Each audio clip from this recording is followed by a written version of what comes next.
You're watching Alaska Public Media. Life informed.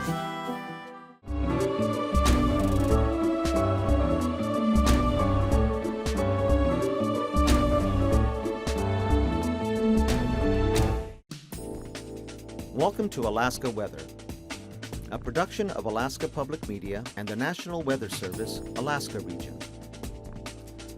Produced and broadcast daily from the studios of KAKM, Alaska Weather provides complete forecasts, public, marine, and aviation for all of Alaska. Alaska Weather is made possible by the following sponsors.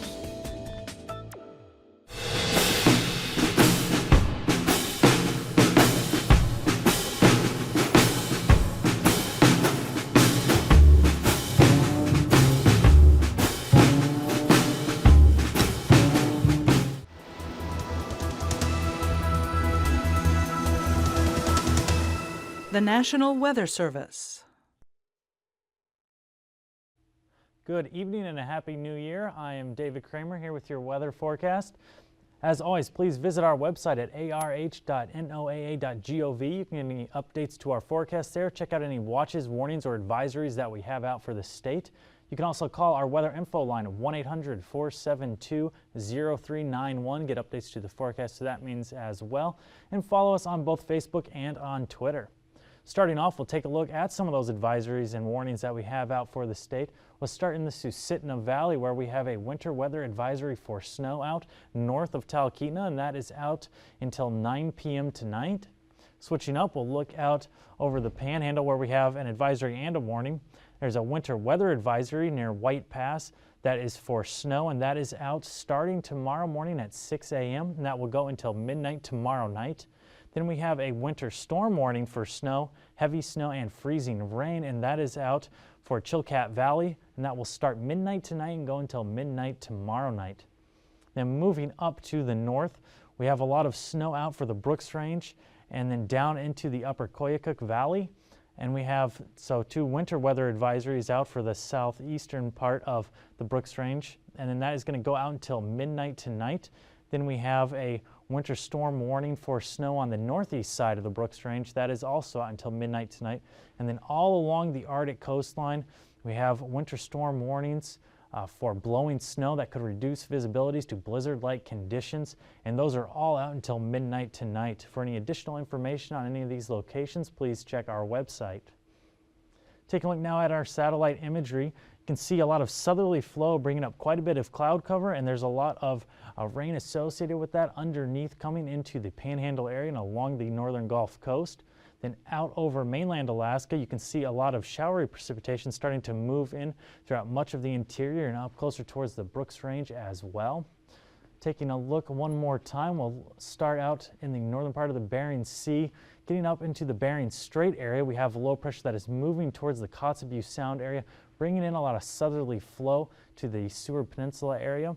And then one last time, we'll take a look way out over the western Bering Sea with a front that we have extending down out over the eastern Aleutian, or the central Aleutian Islands, bringing in some southerly flow with that and some southwesterly flow behind there with some showery precipitation reaching the western Aleutian Islands. So for the remainder of today, we have some snow showers coming in behind our frontal system with some warmer air coming up from the south, bringing rain to the central Aleutian Islands, slowly progressing east, but kind of falling apart and really starting to stall out now and into this evening. Then out ahead of the front, we have some snow out over the Pribilofs area, then the Bristol Bay area, rain and snow mixed with some fog in that as well. Rain and snow for the YK Delta, but becoming more snow as we get further inland and further to the north. Fog also around the Norton Sound area, and then just becoming snow as we get up into the Brooks Range. All throughout the interior, some isolated and scattered snow showers expected for the remainder of today, becoming a little bit more heavy as we get up into the Brooks Range, and then some snow and blowing snow conditions all along the Arctic coast. Dropping down into the south central part of the state, a little bit warmer there, expecting to see rain continuing into the evening. And then as we get down into the Panhandle area, rain throughout much of the areas, but as we get further north, closer towards Skagway, we are going to see that mixing with snow and some areas of patchy fog. As we move into tonight, a frontal system coming up from the south, continuing to bring in warm air, bringing that rain throughout much of the panhandle, but still further to the north, cold enough to see that mixed in with snow. That does include Yakutat and along the northern Gulf Coast until we become all snow as we get closer towards Prince William Sound. The rest of the South Central going to see snow showers as well, getting up into the interior throughout much of the interior. Heavier once again as we get closer to the upper Yukon Valley. We're going to see that mixing with fog as well, and then along the Arctic coastline, going to see blowing snow conditions last throughout the night. Then as we move down the west part of the state, going to see that snow mixing with a lot of fog all the way around the Seward Peninsula, but becoming isolated snow showers as we get into the YK Delta and Bristol Bay areas. Then as we move down into the Aleutian Islands, warm enough there to see a rain and snow mix, but becoming snow as we get into the parts of the central Bering Sea, and then way out west, isolated snow showers expected out for the western Aleutians. Moving into the new year on Thursday, we do have some snow coming up from the south with a new frontal system for the western Aleutian Islands, but still warmer as we get further off to the east. A rain and snow mix there. That's now extending into the Pribilofs area. As we move up all the way along the Aleutian Range into the Alaska Range, some snow expected there. Warmer for Kodiak, going to see a rain and snow mix there. Then as we get up into the YK Delta, some scattered snow showers extending up into the Norton Sound and up to the Kotzebue Sound as well. And then along the Arctic coastline, not going to see any more new snow, but there's going to be enough loose snow and strong enough winds to have some blowing snow conditions for Thursday.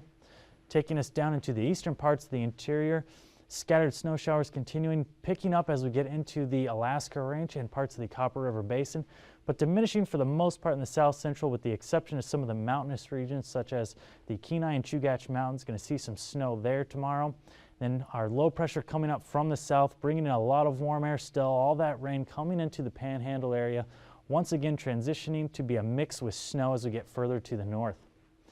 Then finally on Friday, that low really starting to diminish, but enough remaining to have some lingering rain showers there. Becoming more snow as we get into the Copper River Basin, but high pressure moving in from the east throughout much of the interior and up through the Brooks Range all the way along the Arctic coast. Not expecting to see any kind of precipitation on Friday up there. Not until we get all the way out to the west, right along the coastline, we're going to see some showers picking up, and that's going to go down into just north of the Bristol Bay area. And then along the Aleutian Range, we are going to see some isolated snow showers there, mixing with rain as we get along the Alaska Peninsula. And then way out, we have another system coming in, bringing in some warmer air again from the south. Some rain expected for the central Aleutian Islands. Colder behind this cold front. Going to see some rain and snow mix for the western Aleutian Islands on Friday. Temperatures as of this afternoon, we did have temperatures in the Panhandle, upper 30s, getting into the lower 40s as we get further to the south, 43 for Ketchikan. And then we have in the south central, lower 30s in the interior locations, getting into the upper 30s further to the south, and then along the Gulf coastline, we have temperatures in the lower 40s there. Kodiak staying pretty cold, 33 degrees there this afternoon. Up into the interior, mid-30s to low, or mid-20s to lower 30s for the most part. A little bit colder for Fort Yukon, 18 degrees there. Arctic Village, 16 degrees this afternoon. Then along the Arctic coastline, many locations down below zero, and Barrow -5 degrees. Down into the Kotzebue Sound area, right around 30 degrees for the most part. Similarly for the Norton Sound with 29 degrees for Nome. Takes us into the YK Delta area, right around 30 degrees there. Mid-30s for the Bristol Bay area and much of the Alaska Peninsula. Sandpoint a little bit warmer, 39 degrees. And then all throughout the Aleutian Islands into the mid to upper 30s. And then for the Pribilofs, 39 degrees for St. Paul. Takes us into our lows for tonight, dropping down right around freezing throughout the Aleutian Islands into the mid-20s for the Bristol Bay area, down to the lower 20s for the YK Delta, right around 20 degrees throughout much of the Norton Sound, and to the upper teens for the Kotzebue Sound area. Then all the way along the Arctic coast, going to stay below zero for those lows tonight. Down into the interior, dropping to the single digits in the eastern locations, so into the central and western parts, into the teens for the most part.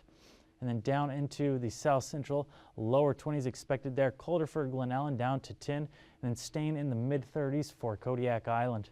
Down into the southeast part of the state, mid-30s to lower 40s there. Not much change from the afternoon temperatures for the southeast.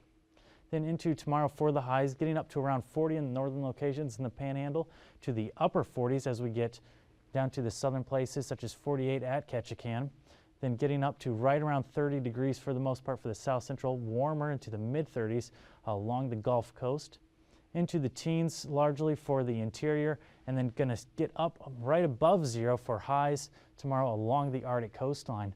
Down in the Kotzebue Sound area in the lower 20s there, mid-20s for the Norton Sound and for the YK Delta, and then right around freezing as we get into the Bristol Bay area.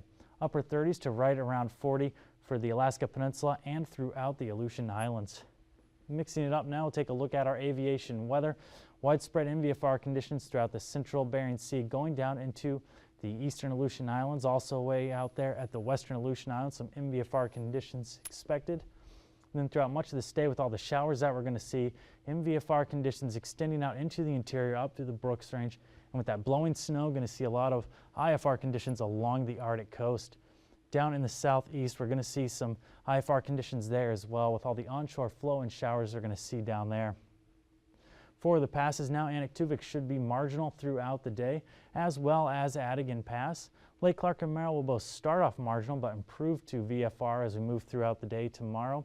Rainy Pass MVFR to VFR as well. Windy should be MVFR throughout the day, as well as Isabel Pass and Mintasta Pass. Tenita Pass will also be marginal for tomorrow, as should Portage.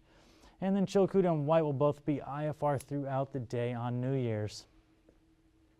Taking a look at our freezing level, pretty similar to yesterday where we have it going just north of the Panhandle, going along the Gulf coastline, and then exiting out into the Bering Sea, going up over towards northeast Russia. We have a tongue of warmer air coming up with that southerly flow approaching the central Aleutian Islands, and then way out in the southeast we have some warmer air coming up there with the frontal system moving up from the south. Taking a look at our icing, starting off in the southeast above 10,000 feet there. Those levels dropping as we move out over the south central and eastern parts of the interior between 4,000 and 9,000 feet there, between 4,000 and 8,000 feet out over the Seward Peninsula, between 5,000 and 10,000 out over the eastern and western Aleutian Islands for tomorrow. Our jet, the strongest portion, is well to the south of the Aleutians, out of a westerly direction 175 knots, but out over the Aleutians a more or less westerly direction about 100 knots there, dropping down to 70 into the Gulf and then off over Canada, picking back up to around 170 knots. That's going to stretch out over the southeast part of the state and pick up as it moves to the east. And then just off the northern part of the state, northwesterly jet around 80 knots there. Dropping us down to our 9,000 feet winds. Southwesterly flow, getting as high as 70 knots out over the western Aleutian Islands, but dropping pretty quickly down to 30 as we get into the Bering. Similarly out over the eastern, our central and eastern Aleutians, 40 knots, dropping down to 15 out over the Bering Sea. Out over mainland Alaska, easterly direction around 20 knots there, getting stronger as we get over the south central, 35 to 40 knots, and then 60 knots out of a southerly direction out over the Panhandle. Down to 3,000 feet, pretty similar flow around this low, southerly component, about 60 knots impacting the Panhandle, dropping down to 30 out of an easterly direction over the south central, and down to 20 to 25 knots out of an easterly direction for the rest of mainland Alaska. As we move along the coastline, we do have more southwesterly flow out over the Bering Sea, 20 to 30 knots there, strongest out to the west, and southeasterly flow 35 to 40 knots out over the Aleutian Islands. Down to our turbulence now, way out over the western Aleutians, below 4,000 feet, moderate turbulence expected there. Out over the eastern Aleutian Islands, below 5,000 feet expected. Then all the way along the North Gulf Coast from Kodiak Island all the way into the Panhandle, below 6,000 feet, moderate turbulence expected. Up near Fort Yukon, below 5,000 feet, and then along the Arctic coast, below 3,000 feet. And if you stay with us, we'll be back shortly with the marine forecast.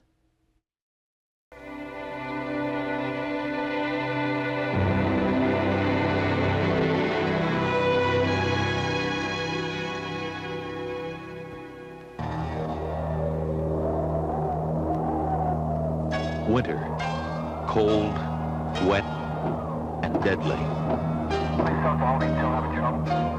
Every year, snowstorms strand hundreds of people in their cars, isolate thousands in their homes, and kill those who are unprepared. In this film, you will see and hear true stories about 6 people caught in severe winter weather and isolated from help.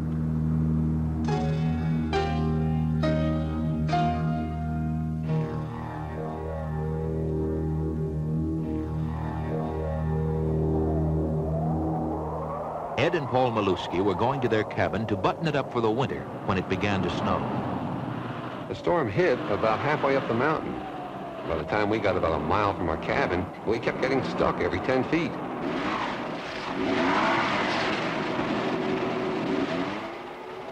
We were always out digging, which got us wet.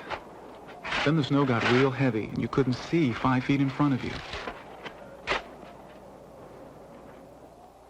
It was pretty clear the Bronco wasn't going to make it, so we figured we'd walk to a neighbor's cabin. It wasn't real far, and we know that area like the back of our hands.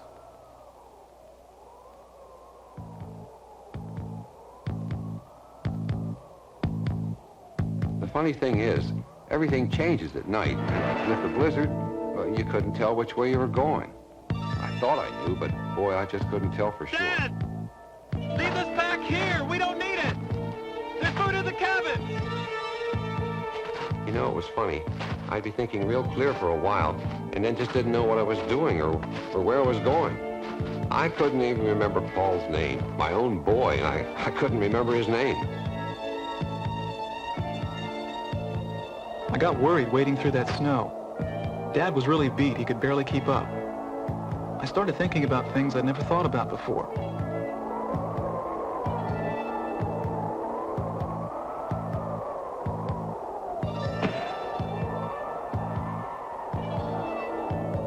I fell and dropped our flashlight and didn't pick it up right away like you normally would. I knew we were getting delirious then.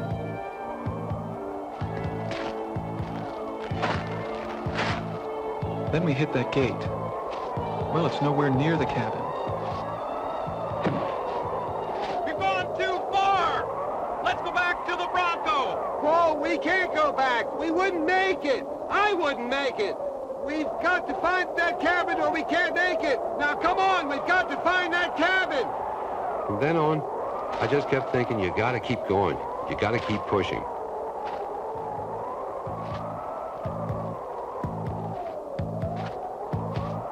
I saw that cabin and said one long prayer.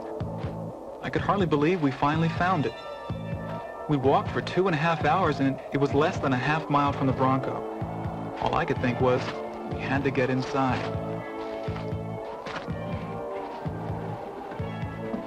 We finally got in. And then we didn't say anything at all. We didn't talk. Ed and Paul had become victims of hypothermia, a physical condition caused by a person's body losing more heat than it produces. The result, a dangerously low body temperature. When Ed and Paul were outside, the conditions were perfect for hypothermia to set in. It was cold, and they were tired and wet. First, their bodies tried to generate more heat to combat the cold. They began to shiver. It was a losing battle. The constant exposure to cold, wet weather defeated this first line of their body's defense. Then, in order to keep the remaining heat concentrated in the body core, the brain, heart, and lungs, their bodies began to cut down blood circulation to their arms and legs. This gave their vital organs a fighting chance to continue functioning. But it also caused the loss of muscle control in their hands, legs, and arms. As their natural defenses gradually began to break down, they became more confused and disoriented. If they had not found the cabin, the cold would have defeated all their body's defenses, and they would have died. In this kind of emergency, the first thing to do is get out of the cold. Then, carefully begin rewarming the body. The most important areas to rewarm first are those areas nearest the body core, the sides of the chest, the neck, the groin, and the head. These are the areas of highest heat loss and highest heat absorption. Warming these areas first lets the body build back and hold its heat, starting with the body core and gradually spreading to the rest of the body.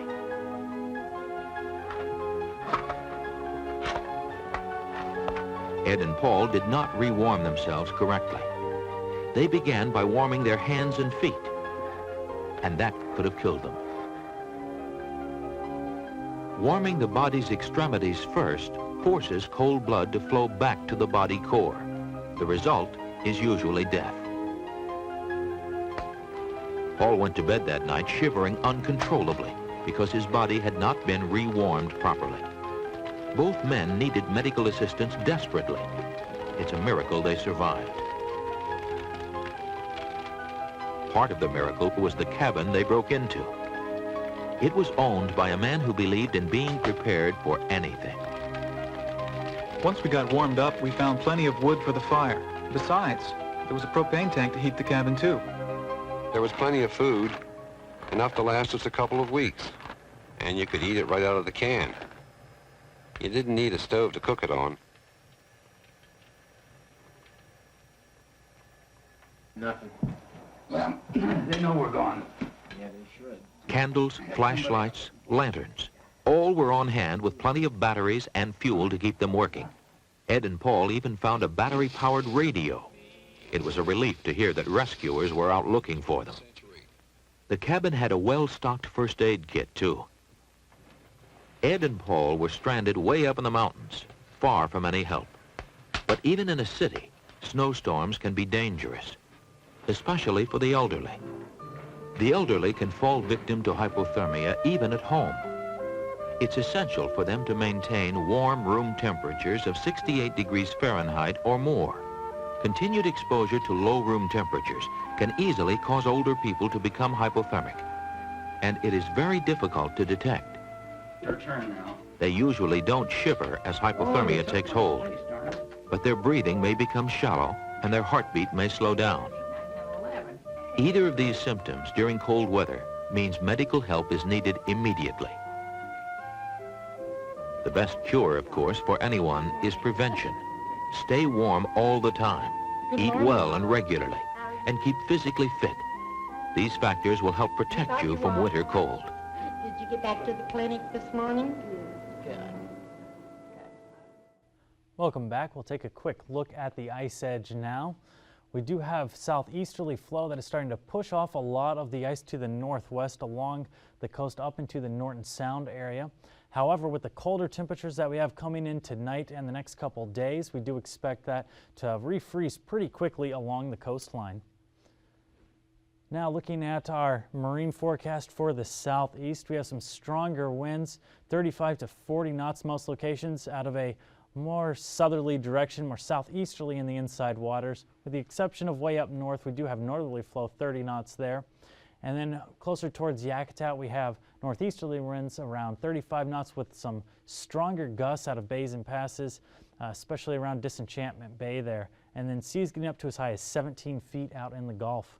Then on Friday, we do have flow switching up quite a bit. Westerly flow 35 knots in the south, becoming more easterly 25 to 30 knots, still with those gusts.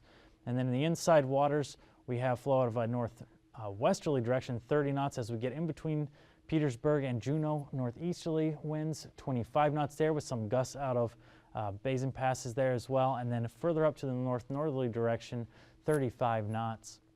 For the south central, all flow out of a northwesterly direction, getting up to as high as 45 knots in the Gulf. Some freezing spray expected west of the Bering Islands up through the Cook Inlet area there. And then on Friday, we do have that flow staying largely out of a northwesterly direction, dropping down 10 to 25 knots. And then out over the Gulf, we do have flow anywhere from 20 to 30 knots there, becoming more northerly as we get further off to the east. Then down in the Alaska Peninsula, for the eastern parts, we have northwesterly flow, 10 to 25 knots, strongest out over the Pacific. And then as we get further off to the west, southerly flow around 25 knots there. Seas anywhere from 6 to 8 feet on the Pacific side and then down to as low as 3 feet in the Bristol Bay area. Then on Friday, we have flow becoming more westerly, around 15 knots in the western locations, staying west near Chignik there, about 20 knots, and then up in Bristol Bay, easterly direction, only around 10 knots there. Into the Aleutian Islands, southwesterly flow, 20 to 25 knots, becoming more southerly. And then as we get way out to the west, southerly flow up to as high as 40 knots near Shemya. Then on Friday, continuing with that southerly flow, up to as high as 50 knots there, reaching storm force. And then as we move out to the east, dropping down to around 25 to 20 knots out of a southerly direction. Along the west coast of the state, south or southeasterly flow, getting up to the highest around the Pribilofs, around 30 knots there, and then down around 25 knots as we get further to the north. Seas highest as we get closer towards St. Matthew Island, up to as high as 15 feet there on Thursday. Then on Friday, continuing with this similar flow pattern out of a south or southeasterly direction, strongest again as we get especially to the west of St. Matthew Island, around 40 knots there, seas as high as 19 feet, and starting to get some freezing spray as we get closer towards the Bering Strait on Friday. Then along the Arctic coastline, easterly flow 25 to 30 knots, becoming more southerly as we get out towards Kivalina area at about 15 knots there. And then on Friday, going to continue with the southerly flow out there, getting up to as high as 20 knots now, becoming southerly up towards Barrow as well, but dropping down to around 10 knots, and then way out to the east-northwesterly flow around 10 knots there. Quick recap out over the state. Widespread snow showers expected for tonight throughout all the south central into the interior Brooks Range and along the Arctic coastline. Some blowing snow conditions up along the Arctic coast as well, with rain becoming snow in the southeast, and that's going to extend along the North Gulf Coast. And then way out west, we have in the Bristol Bay area some isolated snow showers and a rain and snow mix in the Aleutian Islands, becoming more snow in the western Aleutians.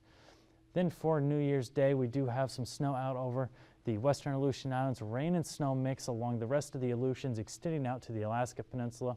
Still going to have snow widespread throughout much of the south central, interior, southwest, and west coast of the state. However, along the Arctic coast, that snow is going to start to drop off, but there's still going to be enough loose snow on the ground for the winds to pick up and have some blowing snow conditions up there.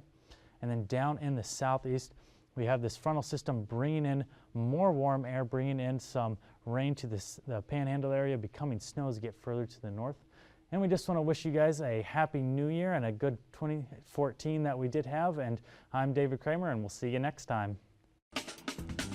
These forecasts are to be used for planning purposes only. Call 1-800-WX-BRIEF for a formal pre-flight briefing. Always file a flight plan before you go flying. The U.S. Coast Guard Auxiliary urges you to leave a float plan with a friend or the harbor master before you go boating. Alaska Weather is made possible by the following sponsors.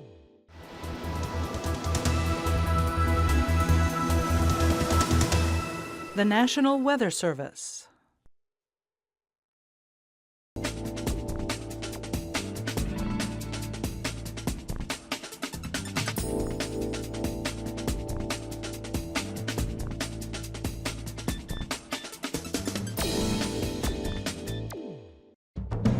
This week on Warriors and Company, we need a movement of truth tellers.